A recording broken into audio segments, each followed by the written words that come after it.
farzandlarimizdan Oygan şiirini okumak için İbrahim kardeşimizni mikrofonga davet qilamiz. Esselamu aleyküm. Hey pekir Uygur uygan uyku yeter. Sen de malum evdi kesse can kiter. Bu ölümden özani kutkaz mısın? Ah senin halın hater. Kop dedim bir şunu köter uykunu aç. Rakibinin bir şey kes benim çaç.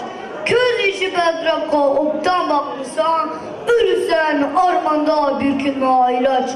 Hilim ucansızlığa şeydutinan, şu yapma çölümde uyman. Çakırsan kumurlamayla yatsan, uyganmayı ölmek çünkü sen şu pitan. Közani yoğan içi bedrakka bak. Öz istikbalın hakkıda uylan uzak.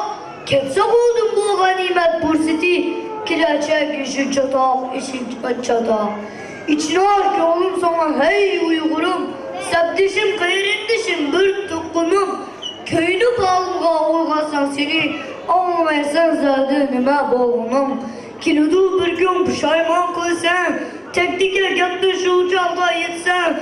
Kaptı sen şu uçakta öldürme kılsan. Şunda Uygur sözge ten birsen.